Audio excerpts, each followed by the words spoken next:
with my hands, and same thing. It's really weird. Oh, even when you dictate, you get the weird characters.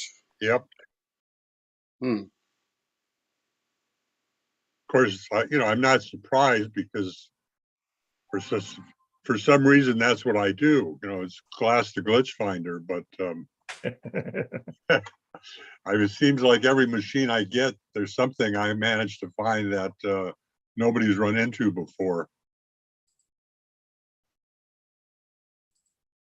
So if any of you run into that problem, let me know. I even looked for a keyboard on the Play Store. You might look at the language for the phone. It may be in a couple of different places, but make sure you're in the U.S. English and not a different English. Yeah, well, I did, and you're right. It may not be in the keyboard setting. It may be in the phone setting somewhere. Okay. Yeah, Jim. I don't know. You said you got the same thing when you dictate, but I noticed that, like Hewie said, if you hold the letters down, the key down longer, it'll put the character rather than the letter. Well, yeah, I know that, but it's just what I'm trying to achieve is something. See, I have tremors in my hands, so I'm trying to find a keyboard that it doesn't matter. If I hit a B, I want a B. I don't want a beta. No matter whether I hold it down or tap it twice or whatever, just straight QWERTY keyboard. Have you ever used one of the styluses? Yes. Does that help? Or you might test it with that and see if it goes away. Then it might be something to do with the way your hand moves. Jim, I just want to, we have a few questions. I want to get the other people's questions. Okay. Oh, yeah, go ahead. Greg, go ahead. Hey, this is really for you, and this is from Leona. She wants to know if you and Gail watch Heartland. It's a Canadian presentation. We've been watching it for about 5 years. Heartland. Nope, haven't watched that one. And we're actually looking for a new series to watch now since we finished our How to Get Away with Murder. Has anyone see that one? How to Get Away with Murder? That was a great series. We watched that and just finished that. So we're looking for a new series. So Heartland, I'll have a look at that. Yeah. Thank you. Elaine, go ahead. Gotta unmute myself. First of all, I was wondering if Jim would have more success if he slowed down his keyboard instead of speeding it up. Maybe speeding up your keyboard makes it react faster, and slowing down your keyboard might give you more time to input what you're trying to input. That's one thing. The other thing is I went to Gmail, email, upon advice from people who think AOL is really awful. Well, I have 4 computers, and now every time I sign in with Gmail on any one of the computers, the other 3 computers warn me that somebody has access to my computer for Google, and is it me? And the only information they give me is that it's Windows. So I just have to go by the time and say, yeah, I checked my email on the other computer at this time. Is there any way I can turn that off? Do you want me to address it, Bill, or do you want? Yeah, go ahead. Go ahead. So that's 2-factor authentication. You're getting prompts. So what you're doing is you're getting, it's a window, it's a security feature of Google, right? And because your Google account has a 2-factor authentication turned on for that, is you're getting a prompt on the other computer saying, hey, is that really you? It's like it's a security feature that is so it's not, and all, if you do nothing, it'll go away. If you're working on one computer, it's just notifying that you're logging in on another computer, and is that really you? I think it will. I don't get that. I used to get that a lot because I have multiple computers in my house and I have 2-factor authentication turned on. Once it knows who you are and what those computers are, it will likely go away. So if you do nothing, it will probably just go away and it won't be a problem. but that's what it is. It's two-factor authentication, and it's what we call prompts. And it's Google sending you a notification to your other computer saying, hey, is that really you? Nothing wrong with it. It's just a security feature. And I it's always sort go of, in- I always Also, go in, Wayne, I always go in, hit the security where it says, check, usage. I can't remember the word, but I click the button and I go in and I say, yes, it's me. And that will help it recognize the fact that it is you. I Don't- think it don't- says check activity. Right. Yeah. Yeah. And that's Okay. all that is. It's just it's a new thing that Google has turned on for everybody in the last 2 or 3 months, and it'll go away and it won't be annoying. Trust me, you'll be fine. yeah. And the you only should thing get it tells another- me is it's a Windows computer. It doesn't even tell me whether it's one of my computers. And if I go and check the IP, they're always 1.168.1, whatever it is that Right. all of the computers have. Right. Does it not tell Okay. you the location? Does it not give you the location? It just gives me the IP address and I check the IP address and all of my computers use 192.168.1 point something Right. automatically assigned. And then when I check the default gateway, it just says sudden link. Well, that's our carrier, but it's a lot of people's carriers. So it won't tell me it's Ella or White or London or whatever computer. And that's probably because it knows really where you are. As I said, once it gets to know you, that'll go away, but for sure, if someone is clicking on a link and it says it's from Kazakhstan, you probably want to give them, you would not want to give them Hello? access to your Hello, computer. It's Mr. actually- James, are you there? It's all Not if you actually, set it to sync. Pardon it's me? actually those numbers that let you know that it is you. Right. And each one of them, the last numbers is what's different. Right. Those are the different ports. Right. Okay, but the beginning numbers, that identifies you. And once you let it know that that is you, then all you'll see is you're signed in X number of places. If you have 4 computers on at the same time, it'll tell you you're signed in 4 different places. Okay, I 192. will go to check activity or, Yep. review the activity and see if that helps get rid of it. Thank you. Now, Oh, just to I let you did- know, ahead. you can get rid of it and turn. I would not recommend it. It's a security feature that I think that I use that. I think I'm a big 2-factor authentication person, but if you did turn off 2-factor authentication, that would go away. I was trying to use 2-factor just simply because of security Right. problems. Right. And So just, The okay, I'll 192. try that. One other thing then quickly. Does anybody know how much room I need on a computer to install Windows 11 if I have Windows 10? It takes some computer room for a while, doesn't it, while it's installing? Yeah, how big is your hard drive? 500 gigabytes basically, You got enough to put a bunch of them on. but I only have like 129 gigabytes free. Oh, Yeah, you'll be that's fine. more than enough. Yeah. Okay, thank you. Mhm. Carl, go ahead.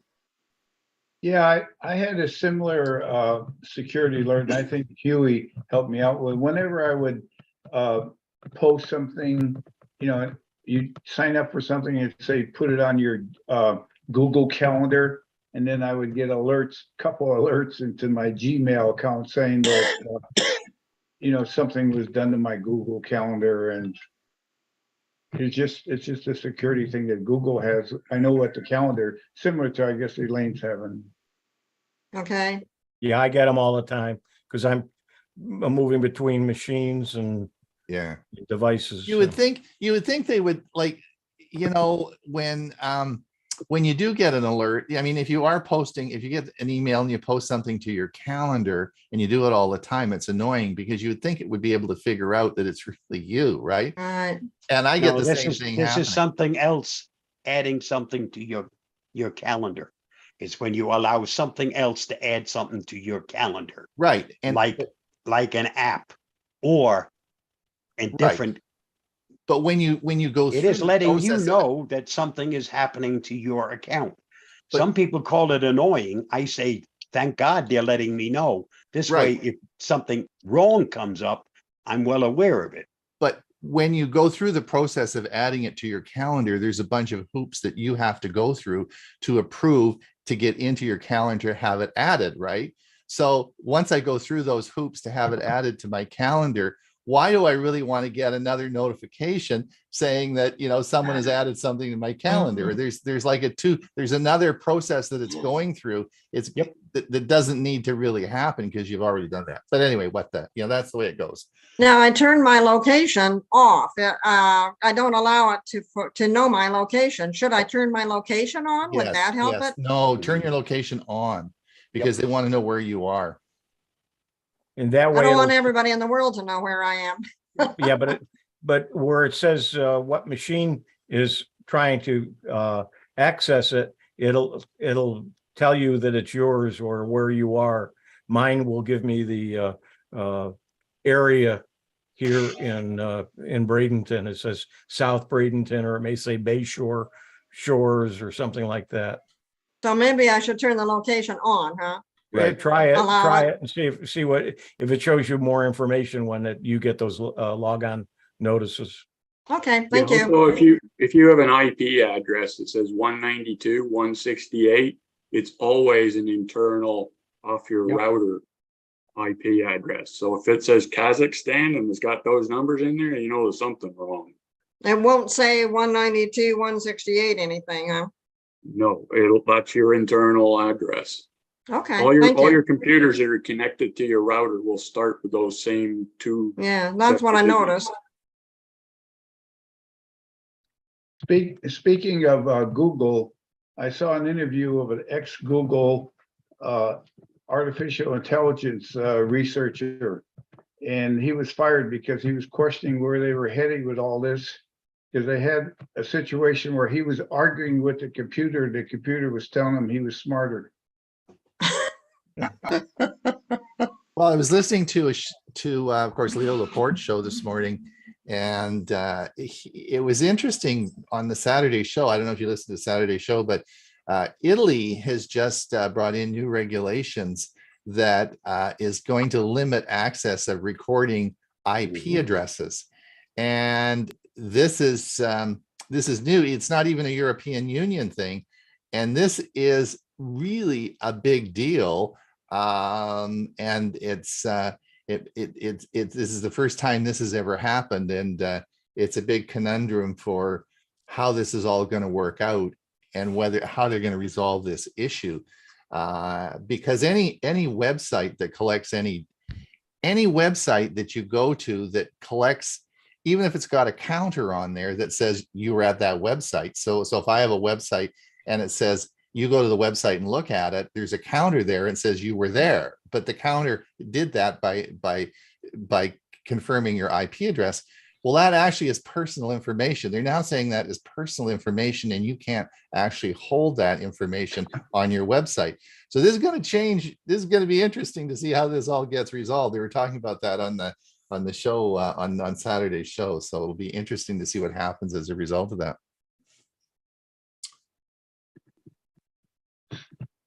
Well, you know, the sad fact is that if you're on the internet, it doesn't matter what you do to hide, basically, unless you're using multiple VPNs, because they can track you down no matter what. It's amazing how well they can do that and how accurate. Neil, go ahead. I'm wondering how VPN can enter into your location. It hides your location. It hides your location. But the That's one thing why, you have to that's why remember, in Neil, some places now they're making the use of VPNs illegal. right? That's also coming down the pike. Yeah. Well, one thing, Bob, One thing, Neil, that you have to remember is there's good and bad with VPNs. Yep. And one of the bad things, of course, means that nobody knows who you are. But that means your bank doesn't know who you are. It means your accountant doesn't know who you are. It means that Google doesn't know who you are. And so you could be setting yourself up for a lot of grief, right? So unless you have a darn good reason for wanting to use a VPN, I'm not so sure. I don't use a VPN at home here, never have. And it's, you have to be very careful what you're going to do, and you could get yourself into a whole bunch of trouble. I used it primarily on open access networks. Right. Okay. Outside of that, I also don't use a VPN, but there are hackers that use VPNs, not one, several in series. You're never going to track them. This is how they keep hiding all the time. And that's why now there is legislation pending to prevent that from being done, so you can track down the hackers.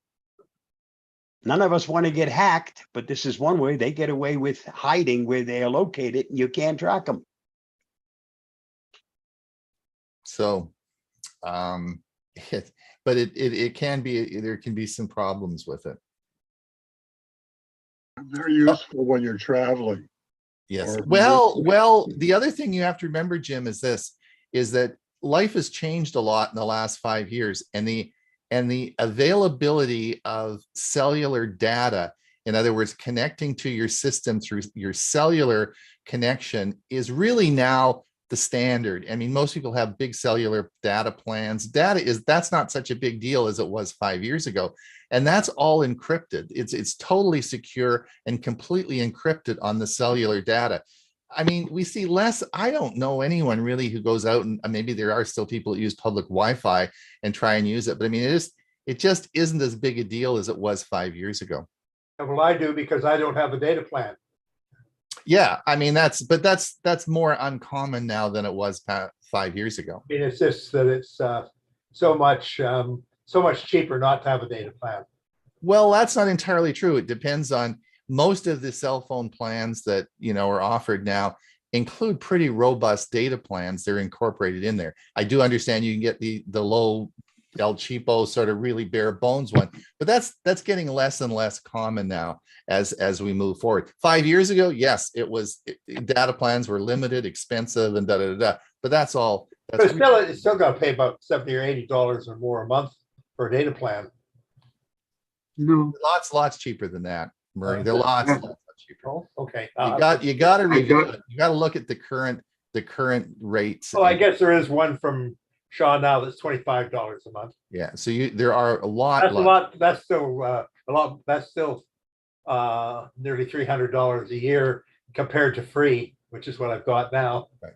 Yeah, but look at your security. What are you using for security when you're on open Wi-Fi? Well, yeah, I do. Well, I don't, since I don't travel very much, I don't use open Wi-Fi very often. So, yeah, so it is that is changing. So just as long as everybody does understand, if you are traveling and you're using your cell phone and you're using your cellular data connection, it is encrypted. It is totally secure. Nobody is going to see anything. It is a completely end-to-end encrypted. Of course, I'm usually using a laptop, not the phone, for anything I do on the internet.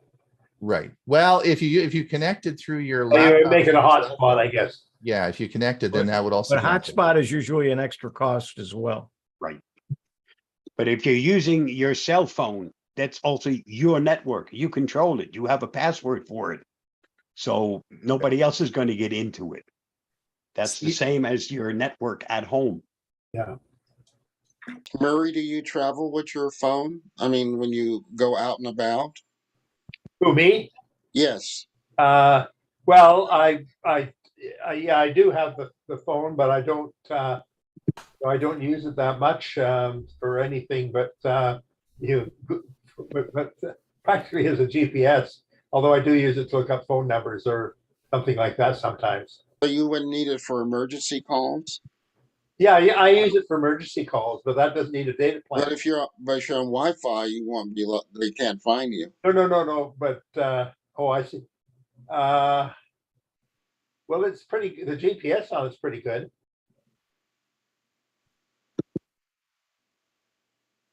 I don't know. I mean, I've had to use it to call 911.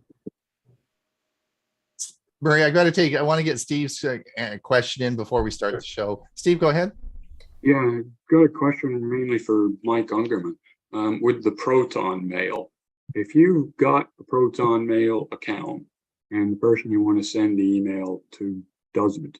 Do you have to do anything specific to have it so that No. it's an encrypted one? Nope. No, so they'll get a link to the email message, and then they have to go to the Nope. thing to get the message. Right? No, No. if you're sending to a Proton user, it's end-to-end encrypted. No, And that's what I mean. Anyone If you're else- sending it, if you're sending it to somebody who doesn't have Proton right, Mail. no, it's encrypted to the server and then they get it in plain. Okay, is there a way to set it up so that it is encrypted Yes, message? Proton Mail client allows for encrypting by sending a password via other means. And then when they get it, they can decrypt it. Okay, that's what I was wanting to get at. How do you set that up? You don't have to set it up. It's one of the drop-down options. In Proton Mail? Yep. Oh, It's right in the client. Time for us to get started. Time for us to get started. You're right, Bob. All right, we have going to be muting everybody. We will mute all. Share our screen.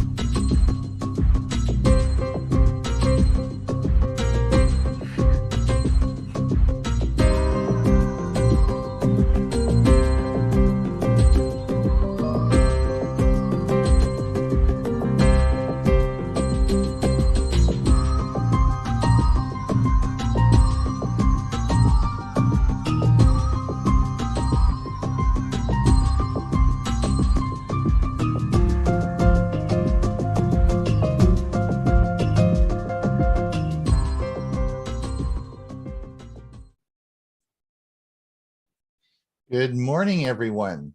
Tech for Senior. It is episode 118.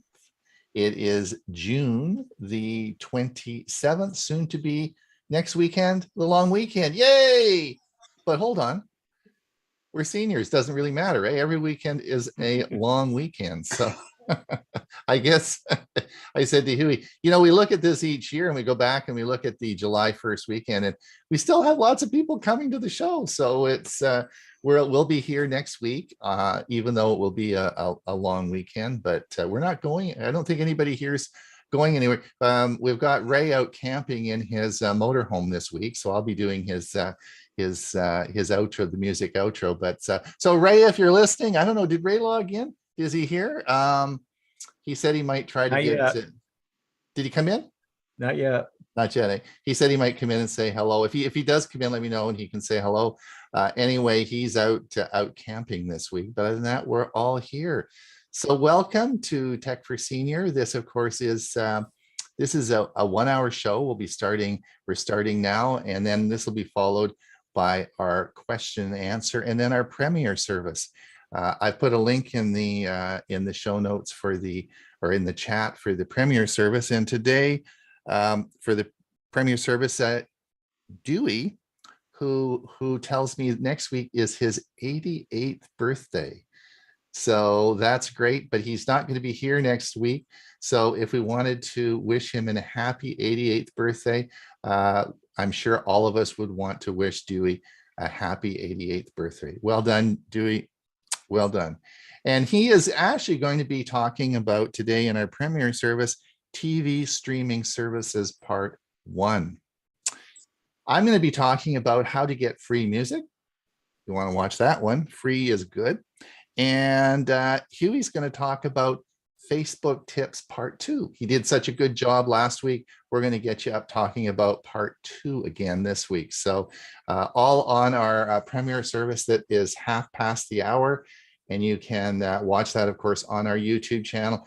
And it's recorded, and it's certainly we're welcome for it's sort of packaged so you can use it for your computer clubs or anything you want to use it for. We're happy you can reproduce it. We don't care what you do with it. Just we want it used because we put a lot of time and effort into making those videos. Hughie and I and Bob had a busy week last week. Of course, we did our Thursday show, which was Tech for Senior Live. We're almost getting our audience is actually growing, and it's even a little bit bigger than our Monday show on Thursday. And and following that, what did we do? What did we do following that, Huey? We did our learning Chromebooks. We did do learning Chromebooks, and we had a big turnout, didn't we? Yes, and very active and lots of chatter back and forth. And we did make known for the people who have signed up for that, got a copy of links to your Chromebook, all of your Chromebook videos. You've got a playlist. I've got a playlist for all my Chromebook videos. And then we also had the Learning Chromebook videos in a playlist. So if you've got or are thinking of getting a Chromebook, by all means, you need to watch some of those videos. For sure. And we've got 2 years worth now of videos there. So the group, we had a chat with the group on last week, the group that usually comes, and we're going to change the format a little bit of learning Chromebooks. We are going to do a short 10 or 15 minute presentation each once a month in the show. And then we're going to do a bit of a question and answer. If you have any concerns or complications or problems with your Chromebook, we'll try and do a bit of troubleshooting. And then we're going to take some time, and Bob's going to help us with this. We're going to go over the news articles of that have occurred in the last month about Chrome on the Tech for Senior Live, and have a Facebook page up, and it's called Learning. My internet just sort of. Yes. Yeah. So it happens when I move. If I get excited, I start to jiggle, and then it sort of locks up. So what happens is we now have a Facebook page called Learning Chromebook, and I will have that in our newsletter. Without an S at the without end. an S. Yeah, the S was taken. So anyway, we've got Learning Chromebook, and it'll the link will now be in our in the newsletter tomorrow. And we're going to be changing the branding and so on and so forth, so that will be a permanent link. And we post through the month, we'll be posting articles about Chromebooks. So if you're interested in a Chromebook, you want to find Chromebook articles or whatever you want to do, you can often just go to the website, and you'll be seeing that. You'll be able to follow that along. And so that worked out pretty good. I think that was a good meeting. We got a lot of positive things done, and we're looking forward to the next one, which of course will be in July. So then of course we have our podcast. So we podcast out our Thursday show, not the Learning Chromebooks, but the Tech for Senior Live, and we podcast that out on Friday. So all in all, it was a busy week. So let me just introduce everybody. Of course, we have my co-host. We started 118 shows ago, Hewie Poplock. Hewie, we had no idea it was going to go this long, and we did not, and do all that we're doing. Yeah, lots of fun. And of course, Bob was with us. Bob from New Mexico. Bob, of course, Bob Gastisha. If you don't, I guess most people here know everybody, but there are sometimes we get new people coming in. So I think it's worthwhile introducing everybody. Of course, Bob Gastisha from New Mexico, Los Lunas, New Mexico, or even Meadow Lake, New Mexico. And he is of course, being with us since day one. Welcome, Bob. And how'd your week go? Very well, except for all the rain we've been getting. We're in the middle of monsoon season. Actually, right now, it's still 59 degrees. We hope to make it up to the mid 60s today. Total change from what it was a week ago. We were in the 90s with hardly any humidity. Now we're in the low 60s with lots of humidity. There you go. And we have, of course, Bill James from Oklahoma. Yeah, we're having really unbelievable weather. A couple of days ago it was 102. This morning it's 72. Really? Yeah, it's 72 right now. That's perfect. So it's really wonderful weather. We have some clouds, but I don't think we're going to get any rain. But it's really a nice day. It was really nice yesterday as well. Perfect. So That's good. And of course, we have our special guest today who is going to do part 2 of solar panels. And of course, that is Mike Ungerman from Florida. It's a nice sunny solar day here in Florida. Mike, you told us you went out and you did some shopping the other day and came back and didn't use a drop of gas. I have a plug-in hybrid and it was charged by the panels that you see right behind me. Right. Wow. I am so, thank you so much for doing this. Mike is going to do, I think he keeps saying it's a 4-part series. I say, now let's do 5 or 6. So we're having a little disagreement on how many parts, but we're going to have lots of stuff on solar panels for you.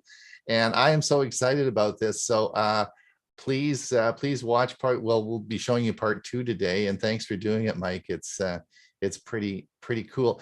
Do you produce a lot of electricity back into the system? Is that really, yeah, are you going to talk about that? I guess you're going to probably talk about it. We'll talk about it, but it does We'll talk about that. Okay. It's We should probably get going. Otherwise, we're going to get behind. Bob, are you ready to roll? I am.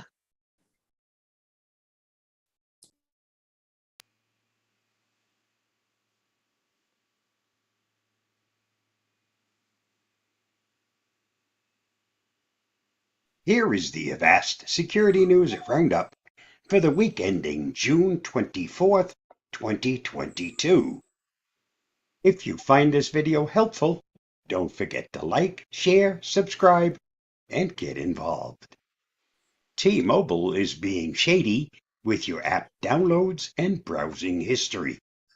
In yet another example of T-Mobile being the worst with its customers' data, the company announced a new money-making scheme this week, selling its customers' app download data and web browsing history to advertisers. The package of data is part of the company's new App Insights ad tech product that was in beta for the last year, but formally rolled out this week. According to Ad Exchanger, which first reported news of this announcement from the Cannes Festival, the new product will let marketers track and target T-Mobile customers based on the apps they've downloaded and their engagement patterns, meaning when or how often they open and close particular apps. For more on this, see Gizmodo. Meta reportedly plans to shut down CrowdTangle. One thing researchers have used to track and spread the viral stories on Facebook, including ones that spread misinformation, is a tool that Meta owns called CrowdTangle. Based on anonymous sources, Bloomberg reports what may have suspected that Facebook has largely removed development support from CrowdTangle and is making plans to shut the tool down. CrowdTangle is a public insight tool from Facebook that helps publishers, journalists, researchers, fact-checkers, and more follow, analyze, and report on what's happening across social media. For more on this story, see The Verge. Toddy Cat claws at Asian governments. Researchers have monitored an advanced persistent threat, codenamed Toddy Cat, that has been linked to attacks on government and military entities in Europe and Asia since at least December 2020. Using an unknown exploit to deploy the Chopper web shell, the group targets Microsoft Exchange servers to activate a multi-stage infection chain, ultimately leading to Samurai, a backdoor that allows the attackers to move laterally within the compromised network. It is unclear if this operation is connected to a similar APT Avast was tracking a couple of years ago, which also attacked the same kind of targets but used Ghost Rat to install its backdoors. This seems to be a nation-state sponsored attack due to the nature of the targeted victims and the complexity of the attack chain, commented Avast security evangelist Louis Carones. Although there is evidence that points to the possible country behind the attack, Attribution requires more indicators. It is still too early to have a final answer. For more on this story, see the Hacker News. Yodel tracking system down due to a hack. Delivery company Yodel is continuing to convoy parcels to clients, but customers cannot track their packages due to what the company calls a cyber incident. Yodel did not expound on what kind of cyber incident it experienced, but the issue seems also to be causing service delays. As soon as we detected the incident, we launched an investigation led by our internal IT division and sponsored by an external IT forensics group, a Yodel spokesman told ZDNet. We are working to restore tracking as quickly as we can and have engaged with all relevant authorities, they added. Microsoft retires emotion recognition AI in a move intended as a meaningful update to its responsible AI standard. Microsoft has announced that it will be retiring its research into facial analysis capabilities that purport to infer emotional states and identity attributes such as gender, age, smiles, hair, facial hair, and makeup. These efforts raised important questions about privacy. Azure AI Principal Group Project Manager Sarah Bird wrote in the announcement. She also said the capability to predict sensitive attributes could open up a wide range of abuses, including subjecting people to stereotyping, discrimination, or unfair denial of services. For more on this, see Engadget. Exploit allows ransomware attack on OneDrive and SharePoint. Security researchers have discovered a way in which attackers could encrypt documents stored on OneDrive or SharePoint. The cloud ransomware attack chain relies on abusing the document versioning settings that are part of the Office 365 and Microsoft 365 cloud offerings. By default, documents on OneDrive or SharePoint can have up to 500 versions, but that number is configurable by the user. If an attacker gets in through phishing or some other means of infection, they could reduce the number of versions accessible to the user down to 1. And then the attacker could encrypt that one version. For more explanation on this proof of concept, see CSO Online. Almost 70,000 patient records exposed in Kaiser breach. On June 3rd, health plan provider Kaiser Permanente disclosed a data breach that involved 69,589 patient records, including names, dates of service, medical record numbers, and lab test results. According to the company, credit card numbers and social security numbers were not exposed. On April 5th, 2022, Kaiser Permanente discovered that an unauthorized party gained access to an employee's email. We terminated the unauthorized access within hours after it began. The healthcare provider wrote in its statement, "It is unclear why the company waited 2 months to report the breach. While we have no indication that the information was accessed by the unauthorized party, we are unable to completely rule out the possibility," the company added. For more, see TechCrunch. This week's must-read on the Avast blog. Phishing scams that use voice and voicemail to target victims are becoming more prominent. Interpol is cracking down, but you still need to protect yourself. Read the article at the link listed, or watch my video on this topic at the following link. And that wraps up this week's Avast Security News Roundup. Stay safe, stay secure, and I'll see you again next week. Bye-bye.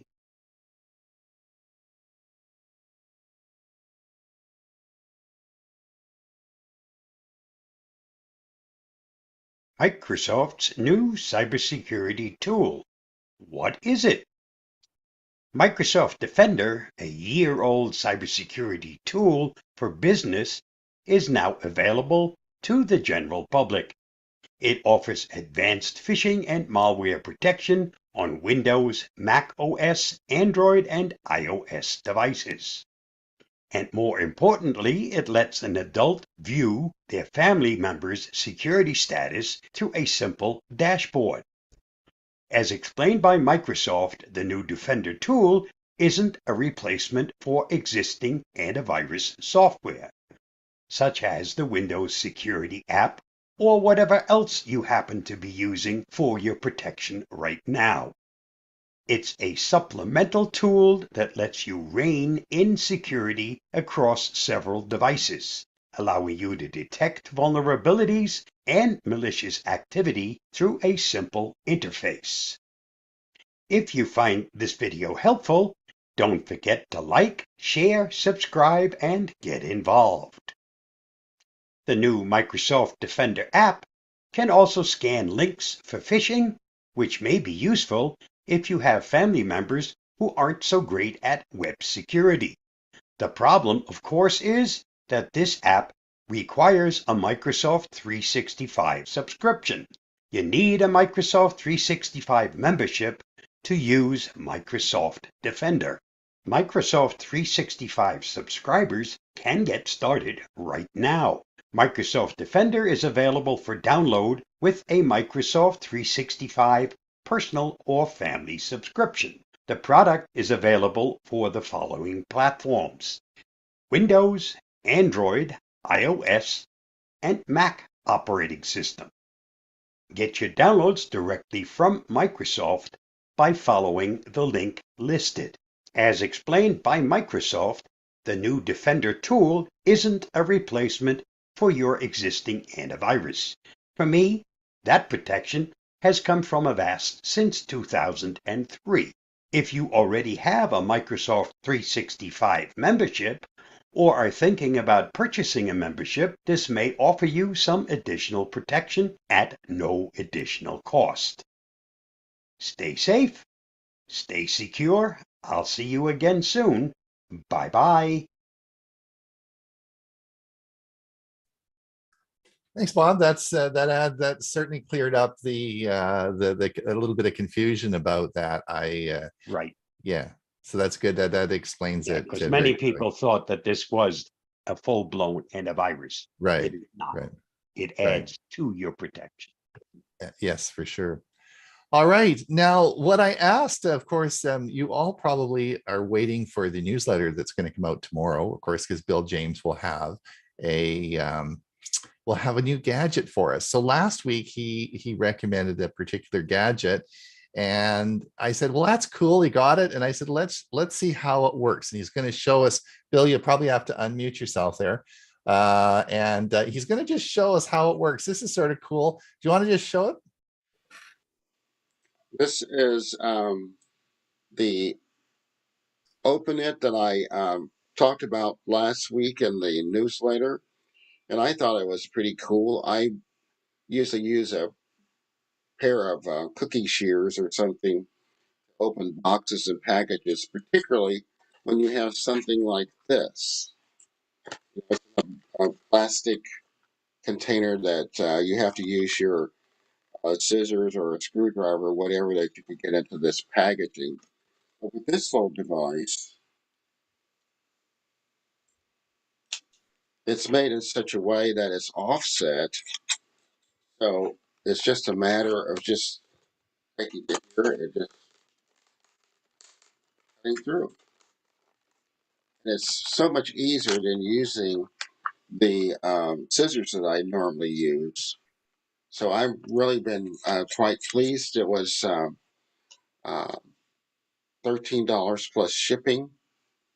And I ordered it directly from the website that was in the article, and it came pretty quickly. It also has a box cutter. So, that's always an issue of trying to break this tape. So this has a spring-loaded feature. You just take it and so you have it. I mean, you can open that really easily. So a little hidden feature that I didn't know when I was reading the instruction.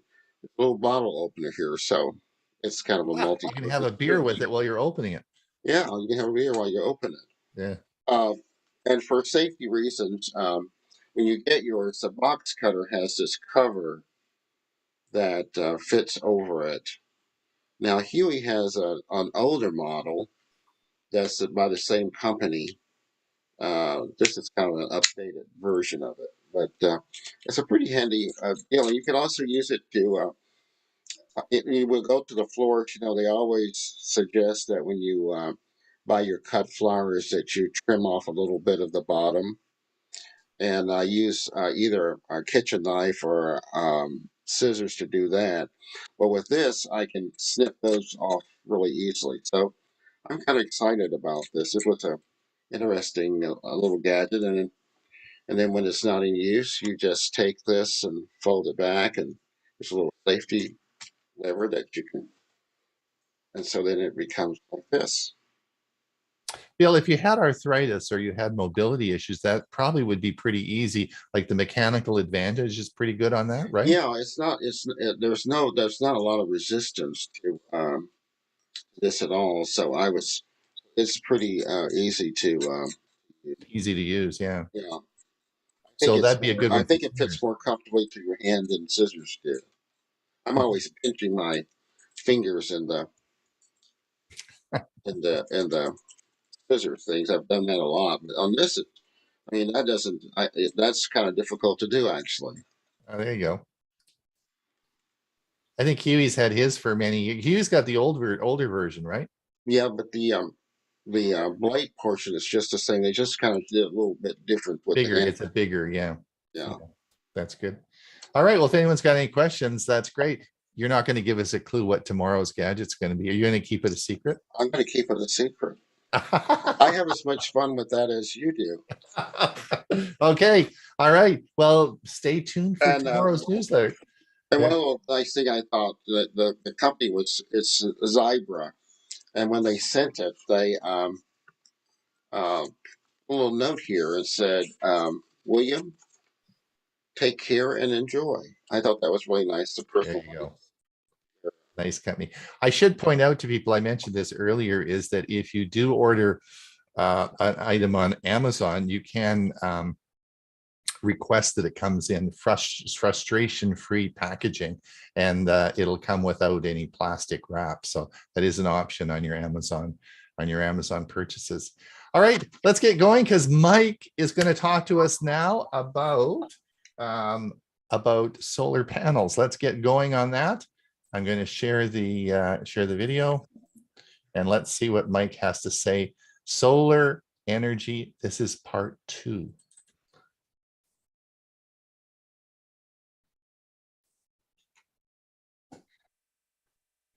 Hi, I'm Mike Ungerman of the Central Florida Computer Society.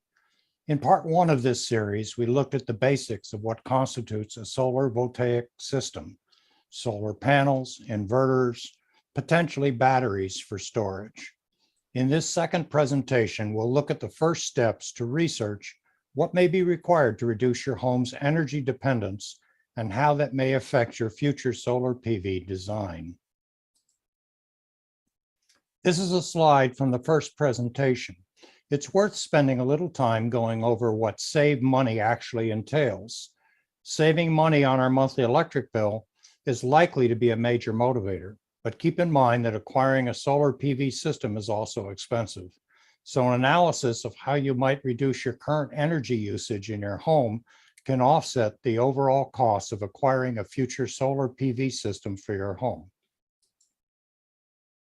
Before starting the process of powering your home with solar energy, one should investigate your past and current energy use, identify high energy consumption items, and consider low cost and easy to implement efficiency measures. This will help establish a baseline against which you can compare the benefits of producing energy with solar power and help you to size your system and perhaps lower your initial solar system investment. Let's take a look at my energy bill from Duke Energy in Florida. This is from back in 2017 when I was considering solar power to reduce my monthly costs. My home was built in 1987. It's a wood frame home with stucco exterior. We have 2,200 square feet under air. We also have a swimming pool and at the time had an inefficient single-speed pool pump. The exterior windows are tinted double pane, but not the energy efficient type with inert gas between the panes. The attic insulation had been replaced in 2004 following damage from 2 hurricanes and a tropical storm. I'll zoom to the important sections. Note $410.66 a month. That's very high. In the summer months, late spring, summer, I was generally above $400 a month. That was really driving me crazy. Also note the graph that they included to show you where your peak usage was. This is July and August of a year before. We're getting into July again here. Bottom line, my daily average use was 105 kilowatt hours a day. A year ago, it had been 97, so still in that same range.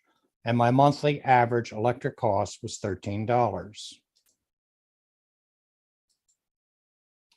Jumping ahead over 3 years, and we now see my Duke Energy bill after making energy upgrades to some of the equipment in our home and installing 2 phases of solar PV equipment on our roof, separated by approximately a year in order to spread the costs out.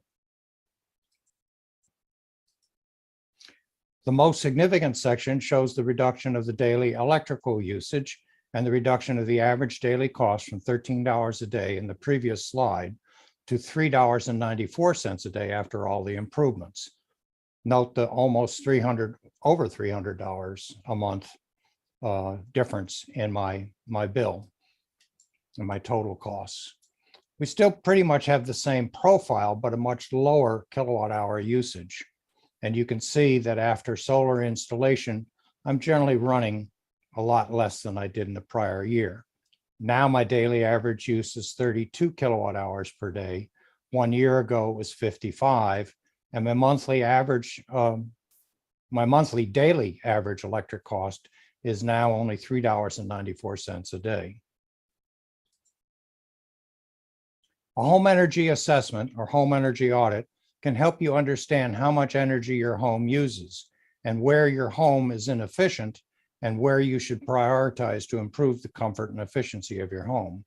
Some utility companies will provide a home energy audit free of charge and maybe even subsidize some of the repairs if required.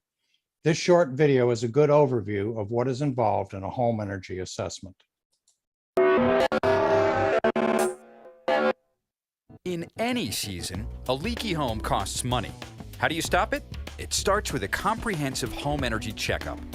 That's a series of tests and inspections to find out where your house could be more efficient.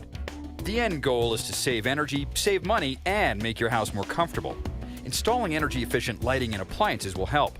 So will creating a sealed barrier around your house, kind of like putting a blanket around the outside, minimizing the leaks. Upgrading your home to save energy can put anywhere from 5 to 30% of your energy bill back in your pocket. Okay, to get a thorough home energy checkup, you'll need some help from a professional. Look for a home energy technician called an auditor in your area.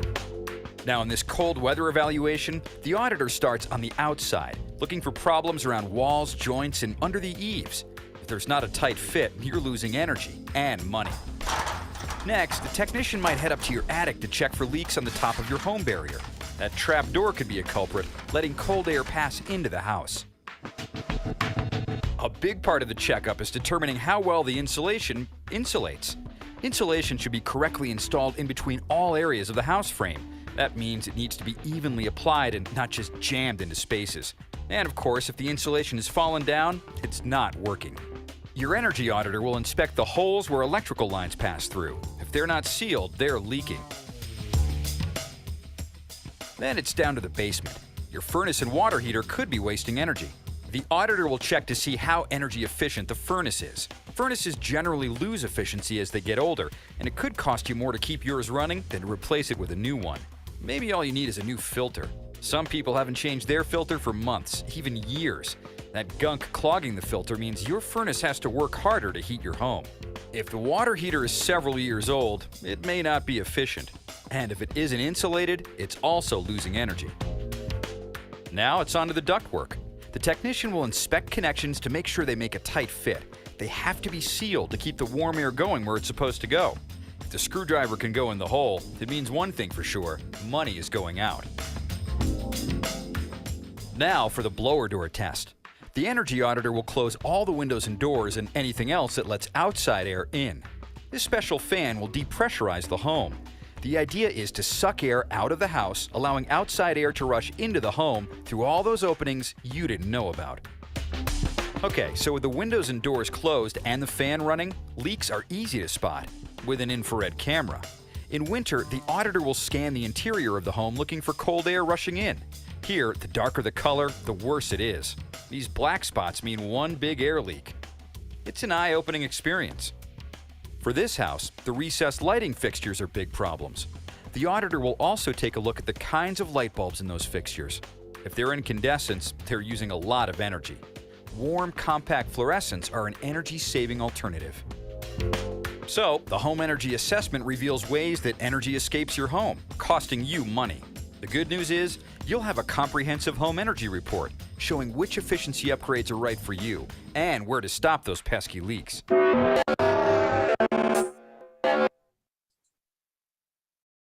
Identifying high energy use items will save you money over the long run and have an impact on the amount of solar energy you may need to produce to offset their continuing usage if not replaced.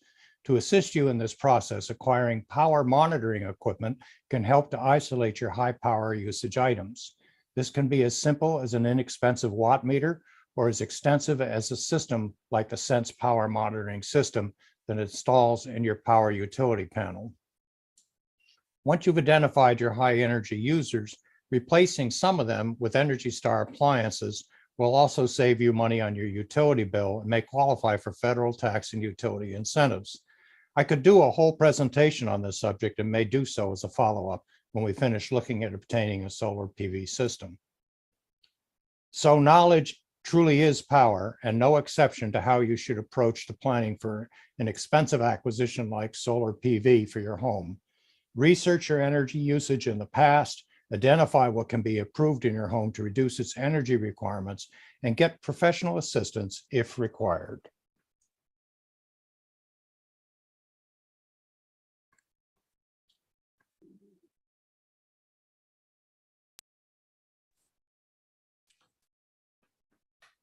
All right.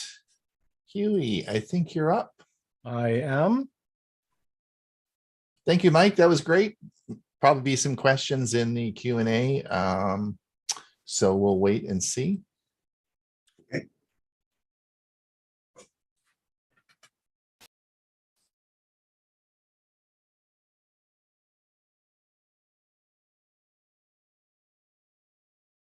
Please like this video and subscribe to our channel. Cleaning Windows without Windex, or you should uninstall unnecessary Windows programs and apps. I'm Hewie Poplock. Out of all of the software on your computer, how many programs do you actually use regularly? Most people keep a fair amount of unnecessary software installed on their systems. While some of these apps are just outdated, others are Windows bloatware, malicious software, or junk you can remove from your computer. Some programs that you should uninstall. QuickTime is Apple's video player.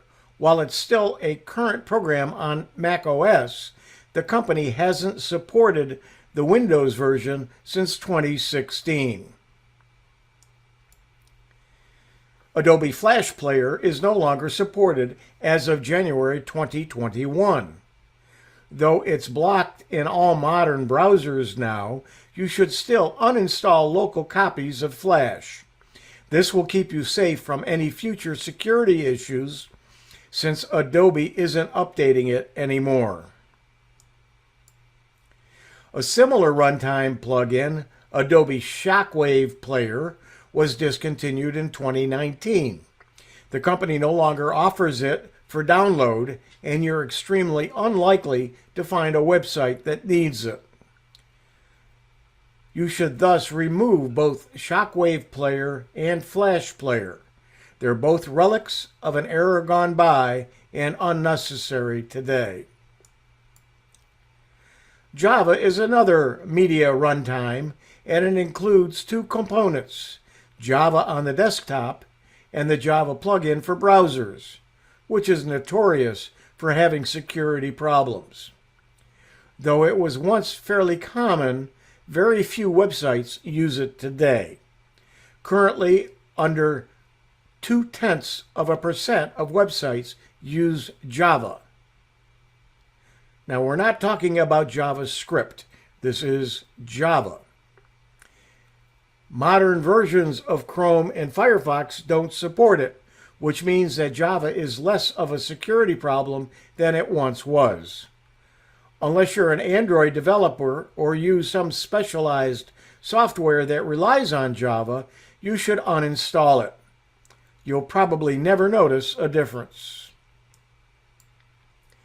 Silverlight is a web framework similar to Adobe Flash that once enabled rich media content in your browser. Years ago, these plugins were necessary on a lot of websites. But now Silverlight has been discontinued and is no longer useful. Fewer than 0.3% of websites use Silverlight as of early 2022.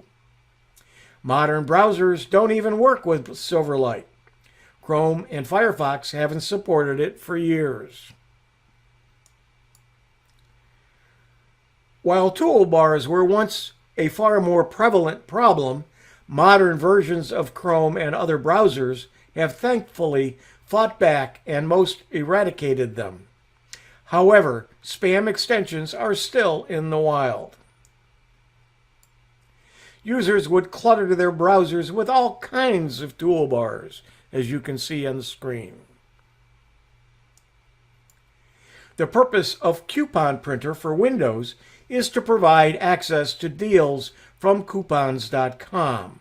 However, since this software is typically found bundled in with other programs, chances are that you didn't want to install it in the first place.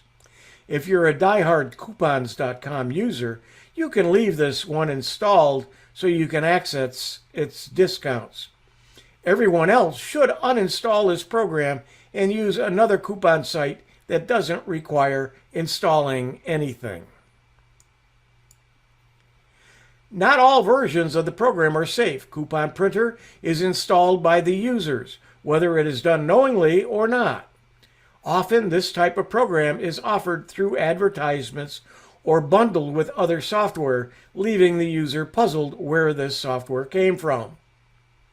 Unfortunately, some free downloads do not adequately disclose that other software will also be installed, and you may find you have installed Coupon Printer without your knowledge. You should always pay attention when you're installing software, because often a software installer includes optional installs. Be very careful when you agree to install. Always opt for the custom installation and deselect anything that's not familiar, especially optional software that you never wanted to download and install in the first place. It goes without saying that you should not install software that you don't trust. To remove apps in Windows, go to Setup, Apps, Apps and Features. Wait for the page to load. As you can see, I have 219 apps installed. Note that I have two versions of Camtasia. I'm ready to install even a new version, 2022. I also have Candy Crush Friends, which I have never used, nor will I. It's time to uninstall Camtasia 2020 and Candy Crush Friends. I click the three dots on the right next to the app that I wish to uninstall. When I do, I get a dialog box that gives me some choices, including uninstall, I click that and follow directions. Candy Crush Friends was last updated on June 23rd, 2022, just days ago. I have auto update on for apps in the Microsoft Store. That is an on-off switch in the store that covers all store apps. Some people wish to use a third-party uninstaller. The most popular is Revo Uninstaller. Other than the Pro version, they have a free version and a portable version. The portable version does not need to be installed. The advantage to using a third-party uninstall program is that it may remove parts of the undesired program that the Microsoft Uninstall feature misses. Cleaning Windows without Windex, or you should uninstall unnecessary Windows programs and apps. I'm Hewie Poplock. Here you go. That was good. I got to go through my computer and uninstall some stuff. I guess I should do my spring cleaning, eh? Absolutely. All right. Thanks, Hewie. Yeah, there might be some more questions about that. Hopefully we can address those in the Q&A. All right. So I did a video this week, and you'll see what it's all about in a minute. But it's the fun of being grandparents. It's the summer. It's hot. We're going to have lots of fun with our families. So here's something that might be helpful for you. We'll see how this goes here.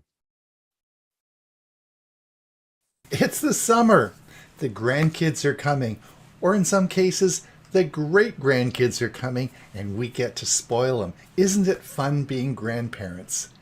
Well, you know, I was talking to my daughter yesterday, who just bought her son, or my grandson, a gift for the summer. And she's a primary educator and explained in great detail why this was such a great gift. And you know, I was filling my truck up with gas yesterday and realized I could have bought 2 of these for the price of filling up with gas. So I thought this is a great time that I could go over and tell you about a gift that you could give your grandchildren this summer. Let me explain what the gift was and what the advantages were of this. It's Ron Brown with Tech for Senior, where we make videos to help seniors understand technology. Now, if you'd like to be kept updated, we'll send you a notification when we make new videos. All you have to do is, down below, click the subscribe, but go over to the notification button and click that, and we'll send you a notification when a new video comes out. So let's have a look what would be a great gift for your grandchildren this summer. Today I'd like to talk to you about a Garmin watch for children. This is called the VivoFit Junior 3. Now there are 2 designs. They come either as the Mandalorian or the Grogu design. The colorful display ensures that they have everything they need to go on a big adventure. This is also a very durable, swim-friendly fitness tracker, and the battery lasts up to 1 year, so you don't even have to charge it.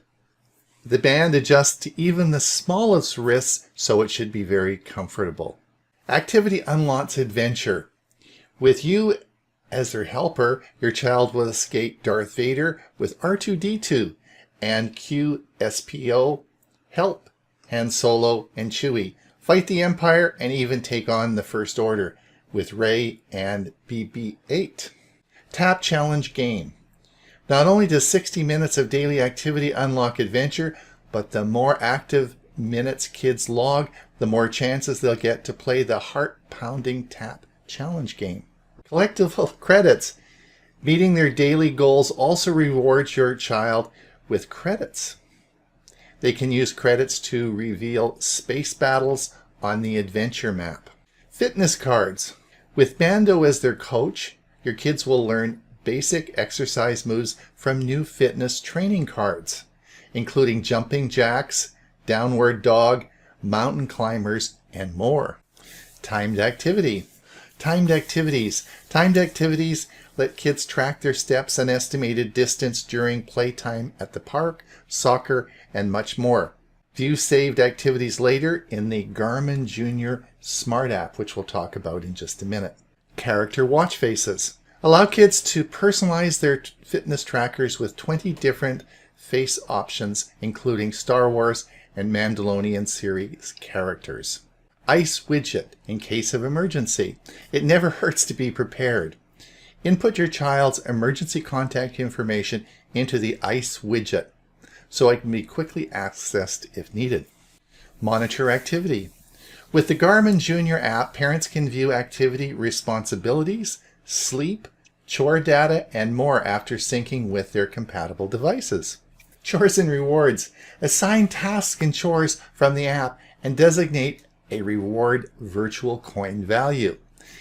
Those in-app coins can be redeemed by your kiddos to agreed upon rewards. Would that include an ice cream cone? Maybe. Friendly reminders.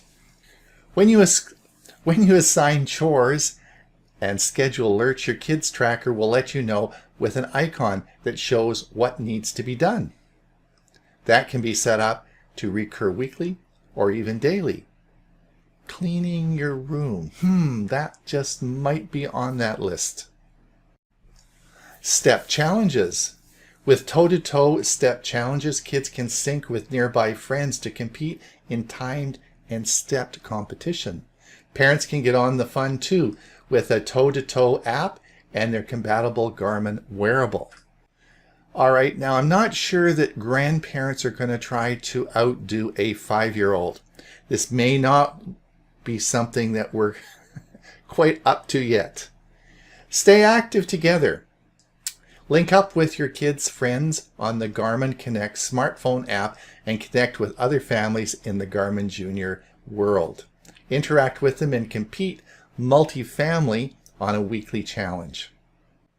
Kids mode. Enable kid mode on the Garmin and give your kid limited access to monitor and check their own chores to view the latest mission and their app adventure.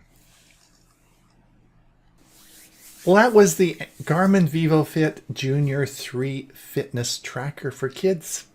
It's available on Amazon for around $80 US and is a great gift for the kids for summer.